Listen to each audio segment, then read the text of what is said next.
Madame et Monsieur le modérateur, chers collègues, permettez-moi d'abord de remercier le comité organisateur et en particulier le docteur Belkadir pour l'invitation à être ici, à Rabat. C'est vraiment un grand plaisir. C'est aussi un grand honneur. Alors, vous le savez tous, le diabète sucré a ce génie malin de provoquer, après quelques années d'évolution, le développement de complications chroniques, de complications vasculaires, de complications neurologiques. Là, il n'y a rien de neuf. Mais le diabète sucré est aussi associé au développement de lésions moins connues, voire méconnues, sournoises, et les maladies bucco-dentaires en sont certainement un modèle privilégié.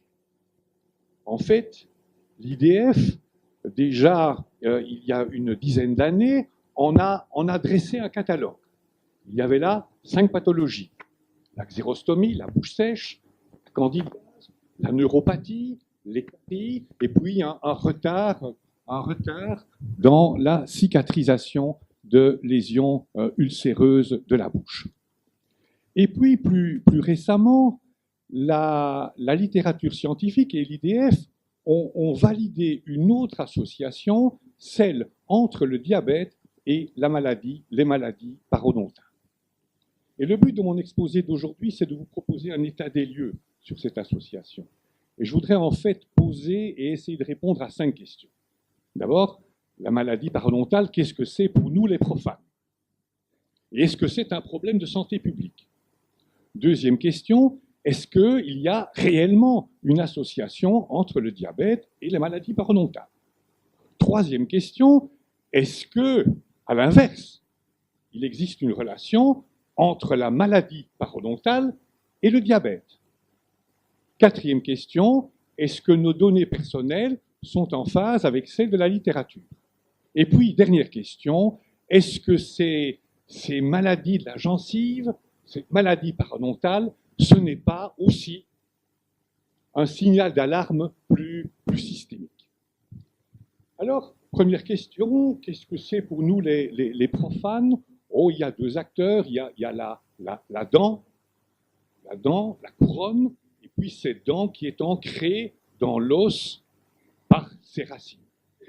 Et tout cela est recouvert par la gencive, un ciment. Jusque-là, normal, c'est physiologique. Ce qu'il y a de physiologique aussi, c'est la plaque dentaire. C'est le deuxième acteur. La plaque dentaire, c'est un contaminat c'est contaminé par les bactéries. Elle est produite, cette plaque dentaire, par la salive. Et cette plaque dentaire va se déposer sur la gencive, sur les dents, et quand vous brossez les dents, vous éliminez la plaque dentaire.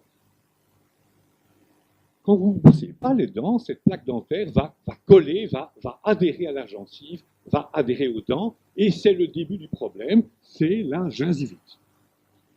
La gingivite, ce n'est pas bien grave, c'est une rougeur, c'est un gonflement des gencives, c'est un saignement éventuel, ça s'arrête là, c'est réversible. Mais si on ne fait rien, la gingivite va évoluer. Elle va évoluer, et comme le montre la flèche en vert, la plaque dentaire, les microbes vont s'infiltrer dans l'interstice entre la gencive et la dent. Et former là un véritable marécage.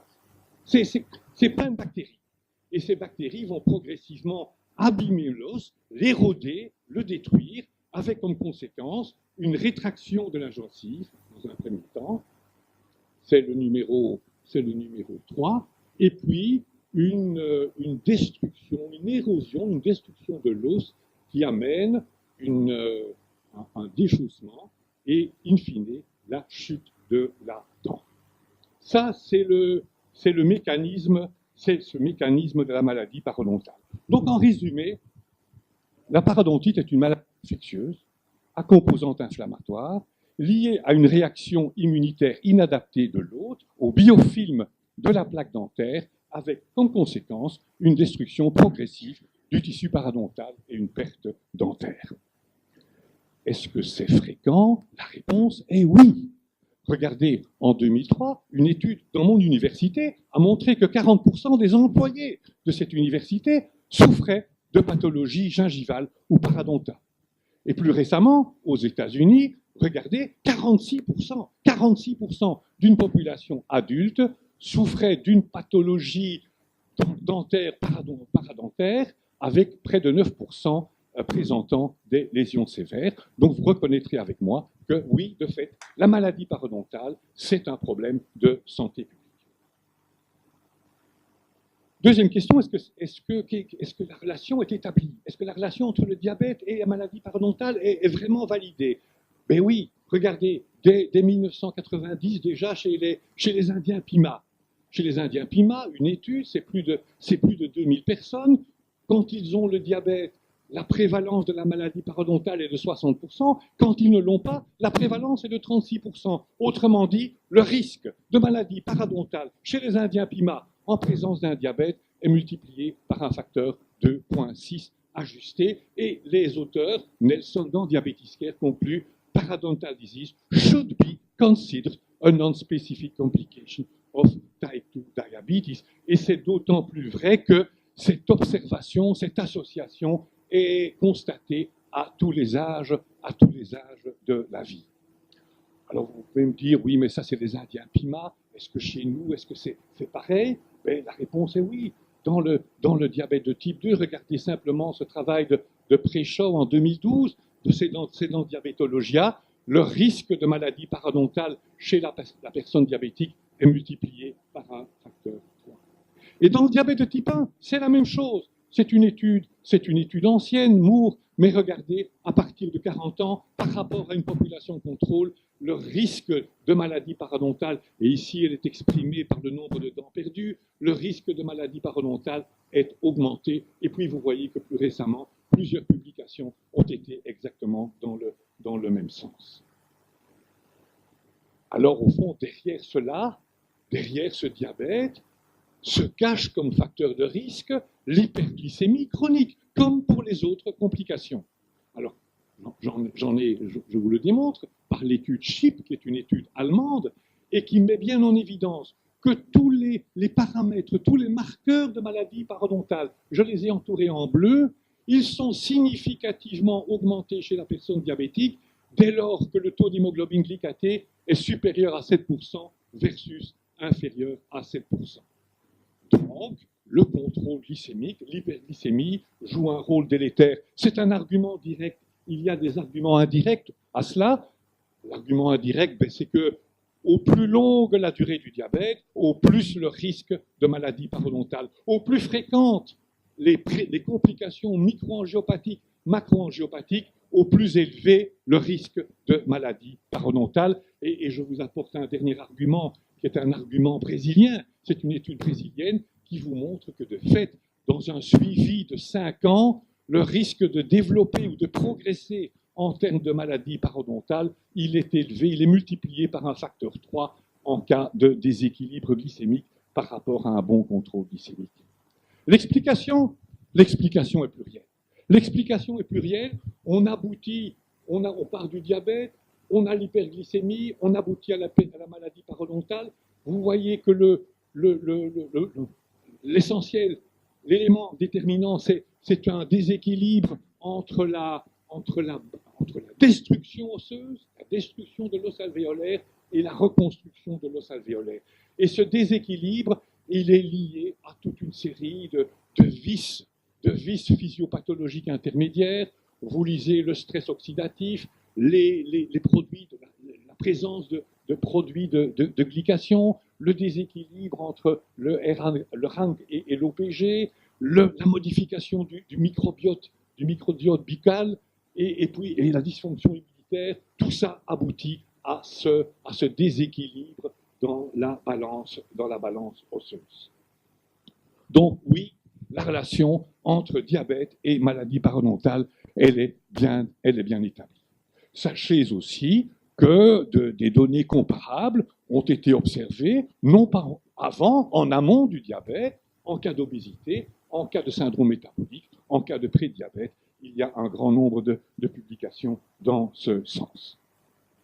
Le diabète se rajoute donc. Oh, il n'est pas le seul facteur, l'hyperglycémie n'est pas le seul facteur responsable chez le diabétique. Il en est d'autres, comme la génétique, comme le tabac, comme le stress et comme certains désordres alimentaires, en particulier la carence en calcium.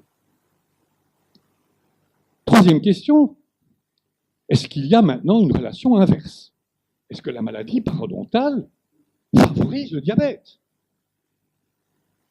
Et là aussi, la réponse est oui. La réponse est oui. Je vous montre ce travail de Demer, publié dans Diabetes Care, il y a une petite dizaine d'années, qui vous montre que la présence d'une maladie parodontale modérée multiplie par un facteur plus que 2, le risque de développer une hyperglycémie, de développer un diabète. Et il y a d'autres données. Regardez la dernière, c'est encore Diabetes Care, c'est plus récent, ce travail de Choi qui montre que, oui, le fait de présenter une maladie parodontale augmente de 50% et double le risque de prédiabète et de diabète respectivement. Alors pourquoi? Oh, l'explication là est un peu plus simple.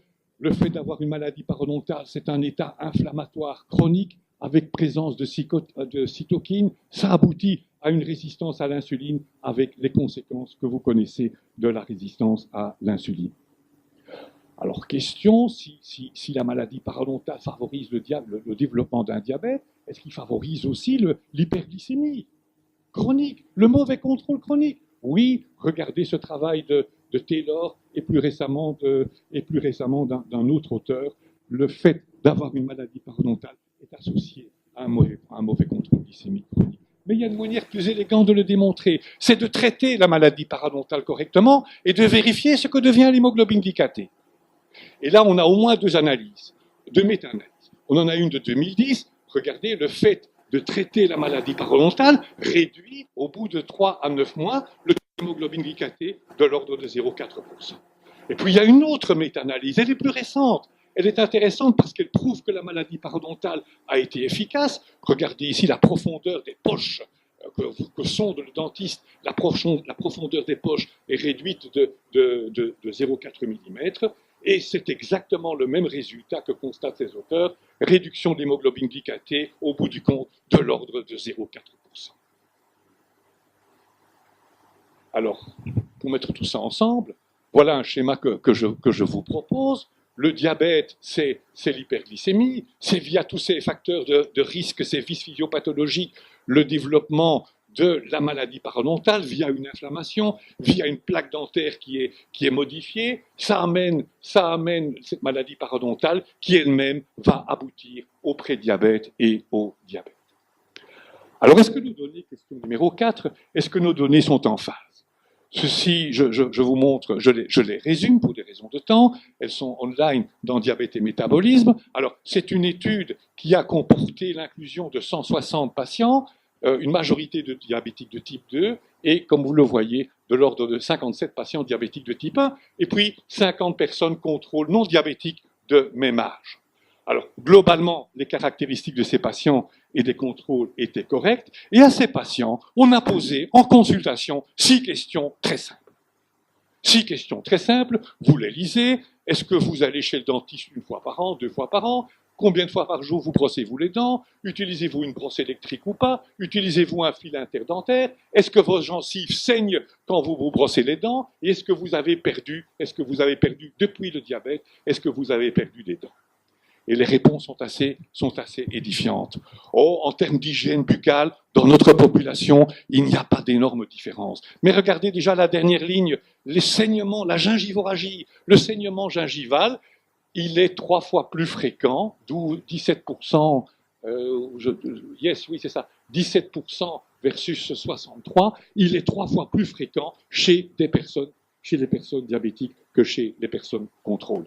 Et si l'on regarde, et ça c'est un signe d'au moins une gingivite, et si l'on regarde le nombre de dents perdues, et si l'on regarde plus, si l'on cible sur les malades qui ont perdu plus que 5 dents, eh bien de nouveau, groupe contrôle, 18%, diabétique, 44%.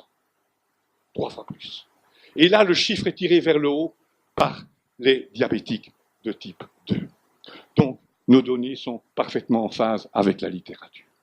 Et puis, j'en arrive à la dernière question. Est-ce que cette maladie parodontale, c'est un signal d'alarme systémique? Oui. Oui, cardiovasculaire.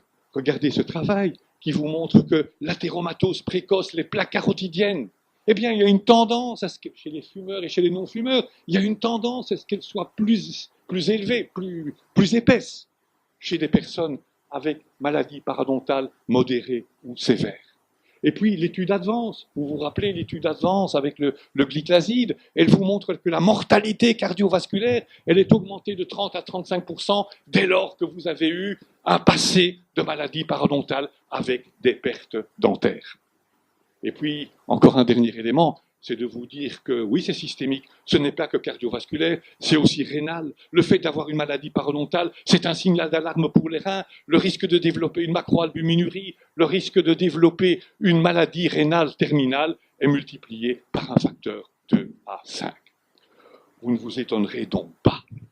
Vous ne vous étonnerez donc pas qu'il y a quelques mois, en début de l'année, l'Association européenne de parodontologie et l'IDF ont publié, ont en tout cas soumis, et le texte vient d'être accepté, un document de consensus qui devrait servir à tous les pays du monde pour sensibiliser chacun et chacune à ce problème de santé. Et mes conclusions, Madame le modérateur, Monsieur le modérateur, chers collègues, oui, le diabète favorise la maladie parodontale. Et nos données personnelles sont parfaitement en phase avec une augmentation de fréquence et de gravité de la maladie chez les diabétiques. La maladie parodontale, c'est l'inverse. L'inverse, la maladie parodontale prédispose au diabète et contribue au déséquilibre glycémique chronique. 4. L'interrelation diabète-parodontite ou parodontite-diabète est réduite dans le cadre d'un bon contrôle glycémique et d'un traitement efficace de la maladie parodontale.